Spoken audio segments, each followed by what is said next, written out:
sempre calcado só na competência. Eu chamo o senador Gustavo Buarque. Quando Vossa Excelência vai à tribuna, vou falar de Vossa Excelência. Vossa Excelência me responderá de lá.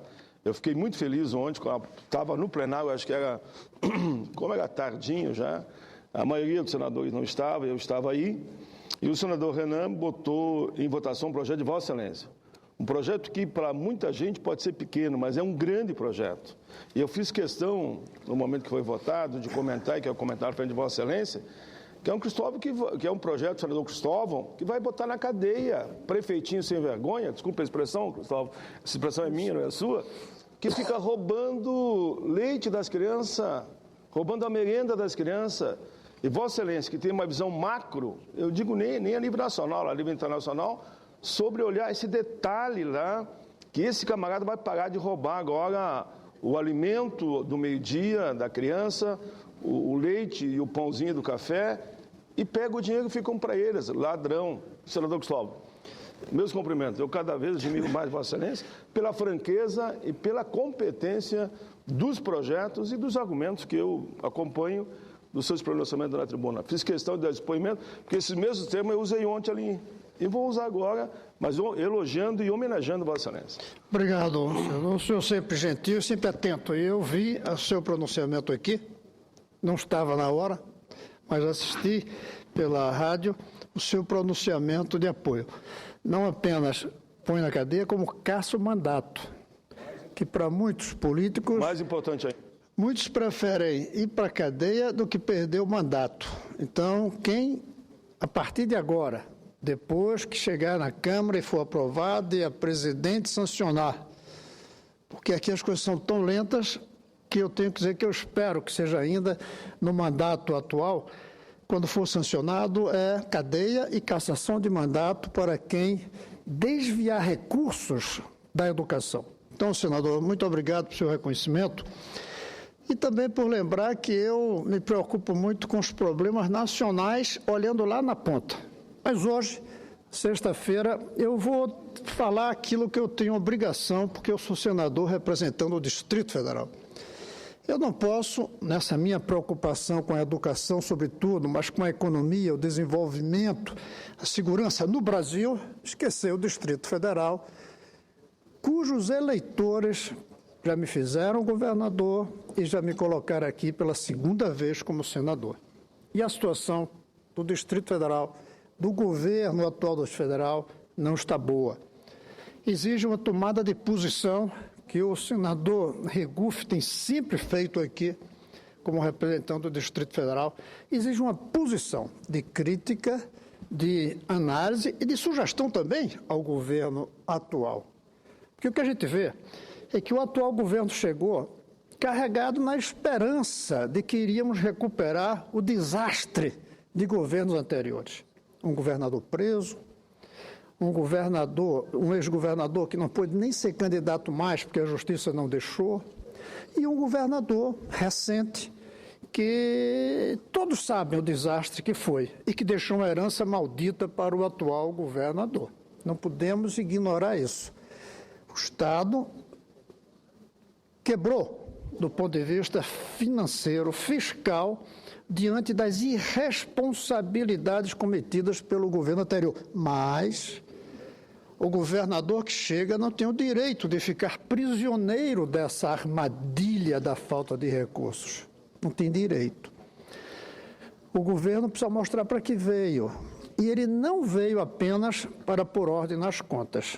Ele veio para pôr ordem nas contas e ter criatividade, vontade e competência para, enquanto põe ordem nas contas, mostrar que governa para um Distrito Federal melhor. E isso, lamentavelmente, a gente não está vendo.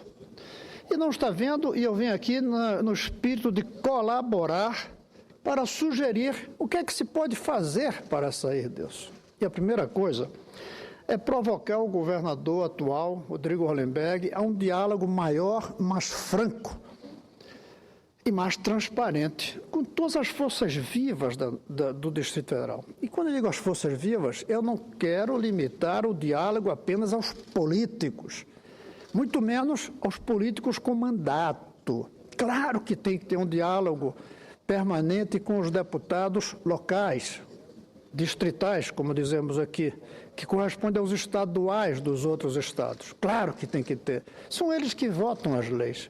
E são esses 24 que precisam de um diálogo contínuo. Mas não só eles, com os deputados federais, com os senadores, mas não só com esses, com todas as lideranças políticas do Distrito Federal, mas não só com as lideranças políticas. Tem que conversar com os líderes empresariais, tem que conversar com os líderes religiosos, tem que conversar com os intelectuais da cidade, com os artistas da cidade, tem que conversar com as pessoas na rua. Um governo, para ter sucesso, tem que ir à rua. E se ele está em dificuldade financeira, mais ainda. E a sensação que se tem é de que as pessoas querem ser escutadas, mas não estão sendo. Há um fechamento do governo em relação às lideranças e em relação à população. A segunda sugestão é que haja um esforço maior para tratar Brasília com clareza de carinho com ela. O governante tem que cuidar, mais até do que administrar. E o que a gente tem visto é que o governo nem chega ao nível de administrar porque se sentiu, se define, se coloca como prisioneiro específicos das finanças. Aí nem dá o salto para a administração geral. E pior ainda, para o cuidar. É preciso cuidar da cidade. Pequenos detalhes que fazem visualmente até o morador da cidade sentir-se em um lugar que ele gosta, que ele ama.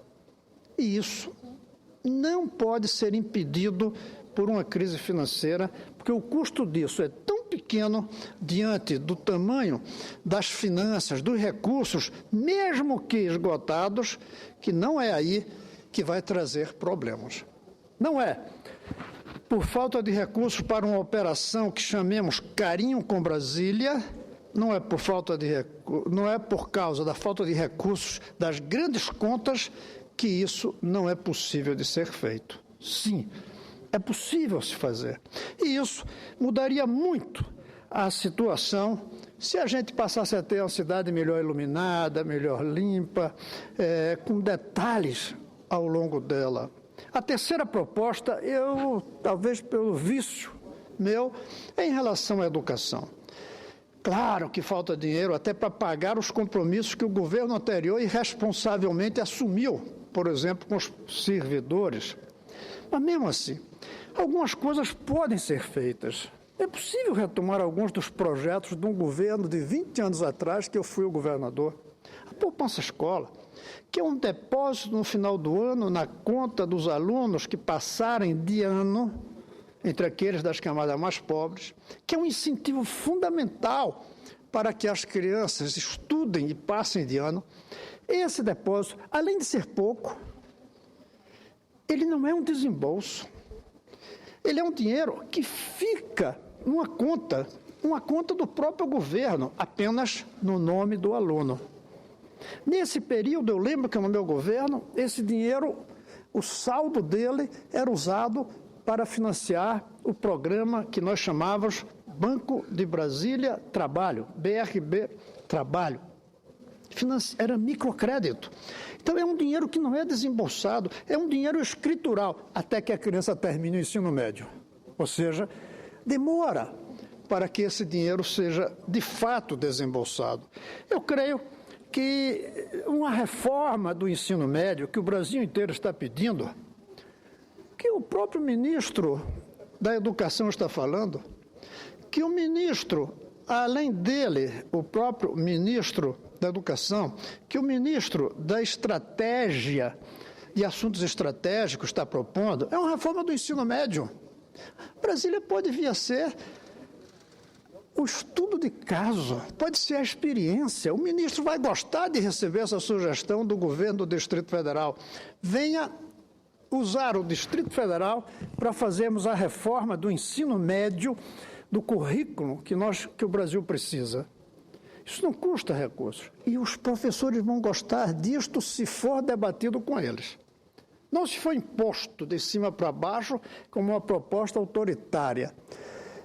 daí é uma coisa que a gente está precisando para mostrar que o governo existe. Um debate com os professores, com os servidores, com os alunos, sobre como deve ser um currículo. Um currículo nos tempos da televisão, da internet, do computador. Um currículo no tempo da globalização. Um currículo no tempo em que o conhecimento muda a cada dia.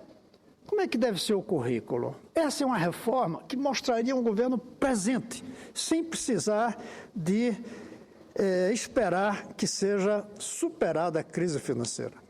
E há outras coisas que custam dinheiro, mas que a gente pode começar em uma escola, em vez de começar em todas as escolas. Horário integral, por exemplo, pode-se começar até não só em uma escola, pode-se começar em uma cidade inteira. Nós podemos, sim, experimentar em algumas escolas ou em uma cidade, ter todas as escolas com a qualidade que nós queremos para quando não haja mais crise financeira, mas que seja feito desde já.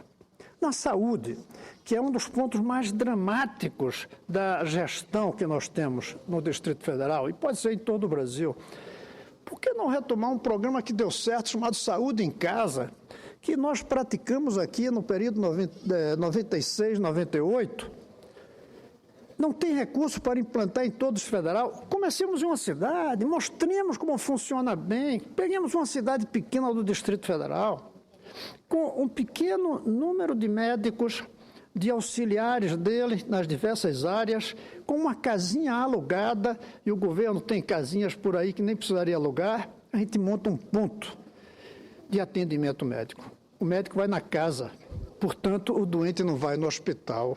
Aí desaparece essa ansiedade do doente que quer ser atendido no hospital e não tem como, porque são tantos que chegam que não há como atendê-los nos leitos do hospital. Evitemos que chegue ao hospital. Esse é o caminho da saúde pública. E isso é possível, num cronograma lento, devagar, cujos custos iniciais são irrisórios. Não dá para exigir que o atual governo, na sua crise, diga que todo o Distrito Federal retomará o que teve em 98 e que foi extinto em 99 pelo governo que assumiu então. Não dá para fazer isso na crise atual financeira, mas dá para fazer em alguns lugares. Uma quinta proposta é o transporte público, que é um gargalo difícil, mas que precisa de criatividade para enfrentar. O que não pode é, como a gente viu nessa semana, em que o secretário do transporte, o senhor que acompanha bem aqui deve ter visto, diante de uma greve nefasta, terrível, grave, o que diz o secretário? Isso não é problema do governo, isso é problema dos empresários e dos rodoviários. Não pode. É isso que está afastando a população em relação ao governo. É isso que está criando essa desconfiança. Quando o próprio governo diz, esse problema de transporte não é meu.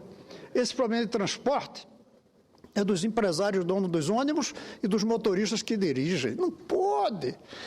Tem que dizer, esse é um problema nosso. E sentar até resolver. Mas não basta resolver uma greve. É preciso, sim, encontrar caminhos alternativos. E o próprio governador atual, Rodrigo Hollenberg, diversas vezes, até aqui como senador, ele falava, senador Paim, da ideia de que o caminho é reduzir a necessidade de transportes. Criar pequenas oficinas em cada cidade para que os trabalhadores não precisem se deslocar. Hoje em dia, com a informática, a gente pode ter secretárias trabalhando sem vir ao escritório. Mas chega o governo e esquece isso. Esquece suas propostas, suas considerações. Daria para estar começando isso. Não daria para implantar em todo o Distrito Federal. Mas uma pequena experiência que seja, retoma uma grande esperança que o Distrito Federal está precisando. E eu falaria uma quinta proposta, que é uma intervenção de força concentrada, articulada do governo e da sociedade para responder, portanto, ao desafio do transporte. Eu creio que o povo precisa sentir que o governante está preocupado com sua cidade, está dela cuidando para o presente e para o futuro.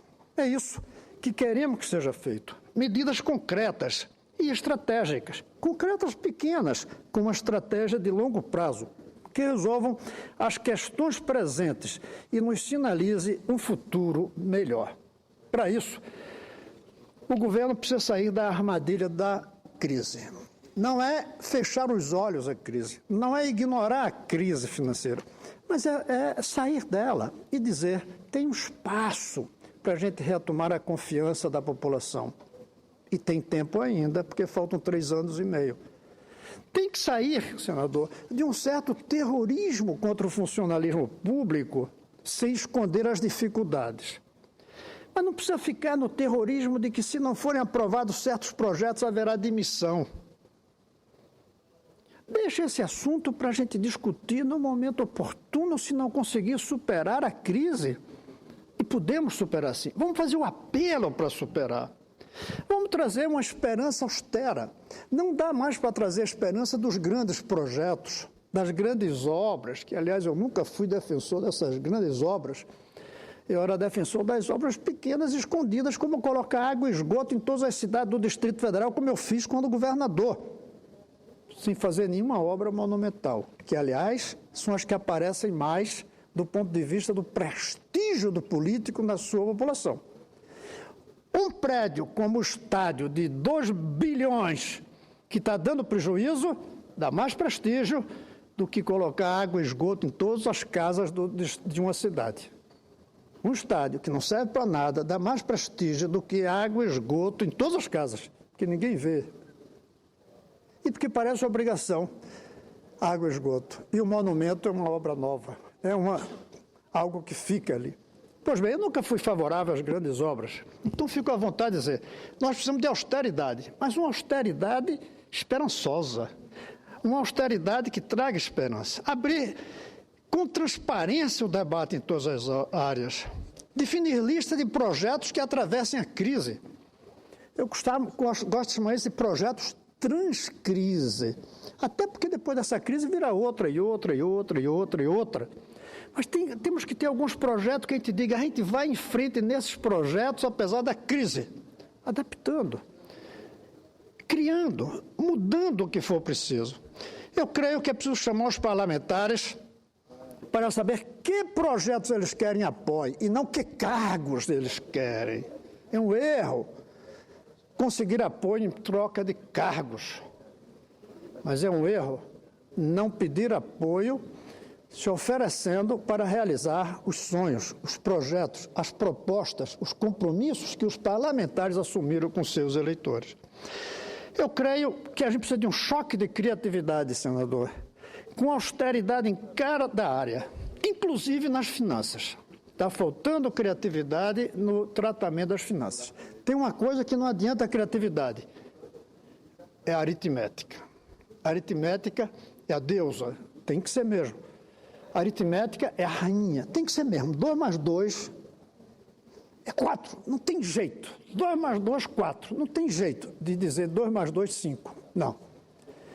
Mas você pode ter criatividade para o que ia fazer com 5, fazer com 4.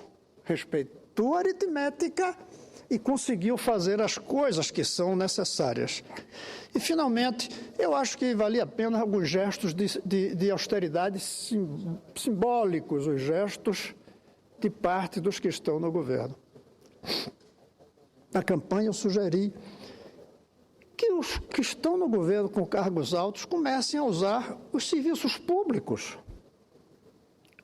Isso não vai mudar, mas vai dar um sentimento da realidade do transporte público, da saúde pública, da educação pública. E, além disso, tem um simbolismo importante diante da opinião pública, quando vê os que estão no governo usando os serviços para cujo tratamento, atendimento e gestão eles foram eleitos. Foram eleitos para fazer a escola pública funcionar. Então, usem a escola pública. Foi eleito para fazer a saúde pública funcionar. Use a saúde pública. Foi eleito para fazer o transporte público funcionar. Use o transporte público da cidade onde você é o dirigente. Eu creio que a gente está precisando de gestos de austeridade como essa. Gestos simbólicos de austeridade e de solidariedade com o povo. Nós precisamos disso. Brasília precisa disso. E eu creio que os parlamentares, os líderes, a cidade inteira não se furtará a colaborar para que a cidade recupere a esperança que perdeu já faz algum tempo. Mas, para isso, o ponto de partida tem que ser o próprio governo.